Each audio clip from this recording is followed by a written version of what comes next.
Hi mga finding! Welcome sa ating new adventure na naman dito sa mundo ng aking vlog. So, ang pag-uusapan natin today mga finding ay ikaw ba na nanonood ngayon ay gusto mong magtrabaho abroad? Gusto mong magtrabaho sa Europe or sa Europa? So, ito na yung chance mo para makapagtrabaho ka abroad. So, ano ba yung mga um, hiring ngayon? So, may ibibigay ako sa inyo yung agency na pwede niyong puntahan. So, ito yung Peridot International. So, bibigyan ko kayo ng sketch kung paano kayo pupunta doon. So, kung pupunta kayo sa Peridot International Agency na to, so, huwag kayo mag-alala mga finding is hindi kayo malilito kasi yung link ng Facebook page nila o yung website nila as ilalagay ko dito sa ilalim ng video ko. So, may link akong ilalagay at pwede nyo sundan para hindi kayo malito. So, yung Peridot International na agency na to ay nagpapadala sa Europe yung mga kapwa ko Pilipino talaga namang gusto magtrabaho abroad, especially sa Europe, ay talagang ito na yung chance mo na makapagtrabaho sa Europe at makapunta sa bansa ng Europa. So ano-ano yung mga hiring na lang ngayon mga finding. So bago ko sabihin yan, kung ikaw ay hindi familiar kung saan yung Peridot na to, kung saan yung location niya, so bago ko i-share sa inyo to, nagpunta talaga ako dun sa area na yon, sa agency na to, sa may Dian Makati. Sa may Dian Makati. So, chinek ko talaga siya kung legit. So, talagang ang dami-daming tao. So, ang dami-daming pumupunta doon. Ang dami-daming nag-a-apply. Kasi ang dami nilang hiring mga ka-finding. Ang dami-daming mga jobs. Ang dami-daming mga options na pwede mong applyan. So, example dito mga ka-finding is yan. So, meron silang in-upload 4 hours ago. So, mainit-init pa. So, kailangan nila ng mga welders. Kung welders ka mga ka-finding or welder ka or nagwe-welding ka, may experience ka, ito na yung chance mo na makapagtrabaho sa Europa. So, ang kailangan nila is 15 position at pupunta ng Hungary. So, sa Hungary, mga kapatid, napakaganda ng lugar na yan sa Europa na talaga naman may experience mo din yung lamig.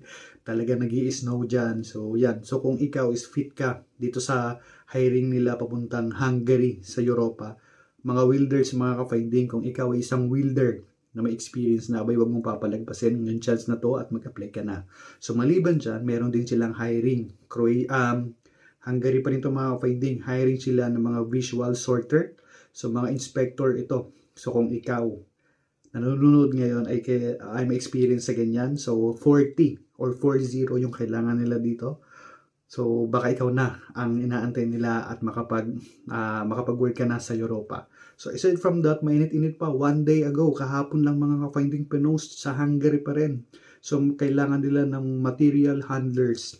So, 20 people, 20 na posisyon ang kailangan, slots yung kailangan nila dito. So, mga lalaki ang kailangan dito mga ka-finding. And aside from that, kahapon lang din, nag-upload din sila at talaga namang kailangan nila ng machine operator na pupunta sa Slovenia.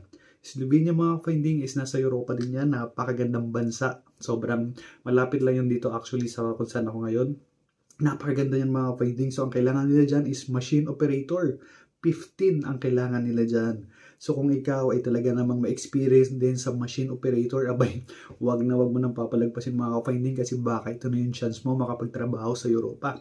So aside from that, so mainit-init pa, kahapon lang din pinost, so Hungary pa rin. So kailangan ng mga general workers. So 15 katao ang kailangan nila. So kung ikaw ay isa sa mga general workers na gusto maghanap ng trabaho sa ibang bansa, abay piliin mo si Hungary kasi isa yan sa mga part ng bansa dito sa Europa na talagang napakaganda, ang ganda ng mga benepisyo. So talaga may enjoy mo yung Europa mga ka-finding. So sinasabi ko sa inyo. So aside from that, kahapon lang din nag-post sila sa Hungary pa rin ito mga ka-finding. Kailangan nila ng mga housekeepers. So ang dami-dami nilang kailangan ng mga housekeepers, pero dito ay kailangan lang nila is yung mga babae. Babae lang po ang kailangan nito sa position na to at least meron siyang 2 years na experience so dun sa pag-housekeeping. So kung ikaw nanonood ngayon na female at gusto magtrabaho sa Europa, sa Hungary, ay baka ito na yung chance mo makapagtrabaho. So yan. So huwag niyong papalagpasin yung mga ka-finding kasi bago lang, mainit-init pa. So ito kahapon nag-post din sila. Slovenia pa rin, part pa rin to ng Europa, production operator. So kung meron kang experience as production operators, ay eto na yung chance mo. Pero sobrang dami na kailangan nila mga ka-finding. 50. So baka isa ka na. isa ka ng papala rin kapag ikaw ay makapag-apply dito. So wag mong kakalimutan, sayang yung opportunity. So production operator, so apply mo na yan, kahapon lang yan. So puntahan nyo na yan mga ka-finding para sayang yung opportunity, baka isa ka na dyan. So mapili ka. So Slovenia ito mga ka-finding, napakagandang bansa sa Europa. So ito, mainit-init pa, kahapon lang din sa Hungary pa rin. So, machine operator pa rin siya mga ka-finding. Ang hinahanap dito is male or female. So, kung ikaw nanonood ngayon at meron kang experience sa machine operator, abay, huwag mo nang papalagpasin. Europe to mga ka-finding, sayang opportunity, at ang sweldo dito is euro. So, yung palitan dyan sa Pilipinas, kada isang euro is pumapalo ng 63 or 64 pesos. So, di ba ang laki? So, huwag mo nang papalagpasin yung mga ka-finding, sayang yung opportunity. Ito pa, kahapon lang din, mainit-init pa. Hungary pa rin. Assembler yung work. So, kailangan lalaki ang kailangan nila dito. So, 20 plus ang kailangan nila nakatao. At kailangan kahit high school graduate ka or vocational graduate ka, pwede ka dito basta may experience ka. So, apply mo yung mga finding, sayang sa Hungary, sa Europa. At maliban dyan, mainit-init pa, meron din sila, kailangan din nila talaga dito ng napakaraming welders mga ka-finding. At kailangan nila dito. Kahapon lang din is nag-post sila, kailangan din nila kung ikaw ay katulad ko na kusinero or chef, abay, huwag mong papalagpasin yan. Kailangan din ni Peredot ang isang katulad mo. Mag-apply ka dyan sa Slovenia at kailangan nila ng mga tagaluto, mga chef. So, kailangan nila ng 10 tao dyan. So, kailangan BS graduate ka ng culinary at kailangan may NC3 certificate or NC2 certificate ka at kailangan may experience ka at least 3 years.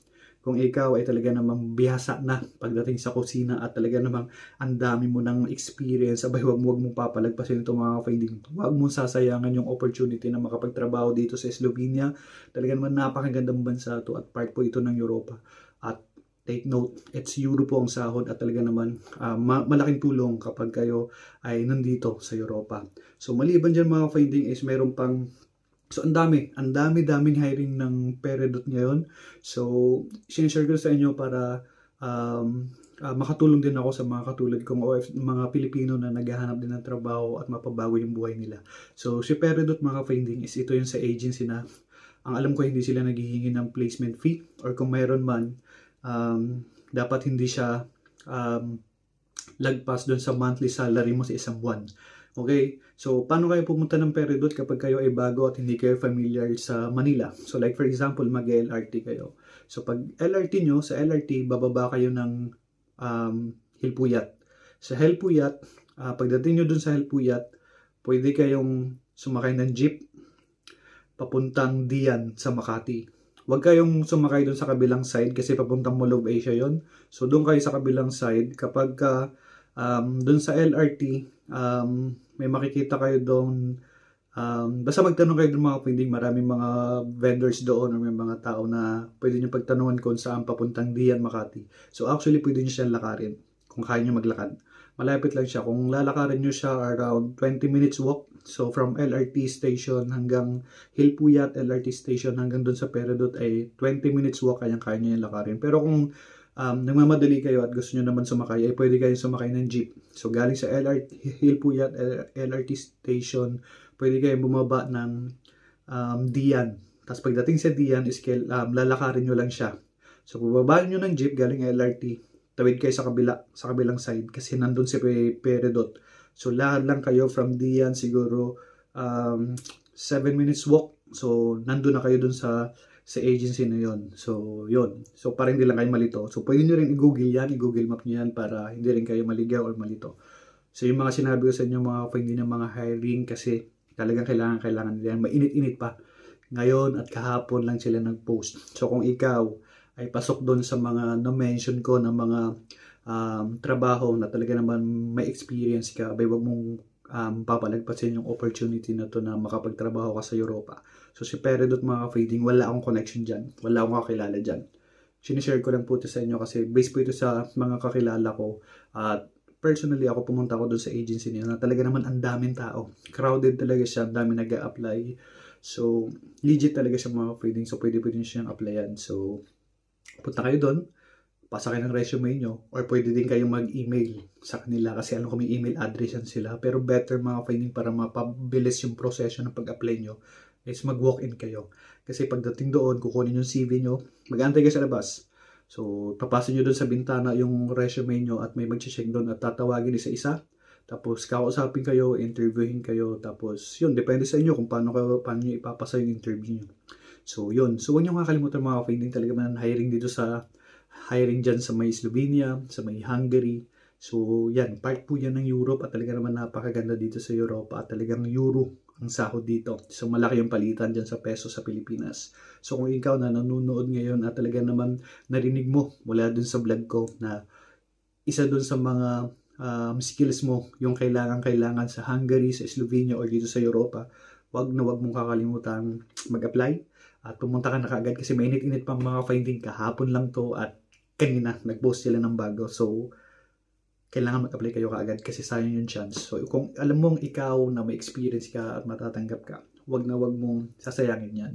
So, yun lang mga finding at sana nakatulong yung aking adventure para dun sa mga gustong magtrabaho sa Europa. So, yan. So, bukas mag-update ulit ako sa inyo or maya-maya ng mga agency na legit na talaga naman mabilis kayo makaalis at talaga naman makapagtrabaho kayo kaagad. So yun. So yun lang mga finding at sana nakatulong yung aking adventure for today para sa mga naghahanap at nangangarap na makarating din dito sa bansa ng Europa. Baka ito na yung chance mo. So yun lang mga finding and abangan nyo ulit ako sa aking next na adventure, sa aking next na update dito sa aking vlog para sa mga gusto mag-apply dito sa bansa ng Europa. Yun lang mga finding. Bye-bye!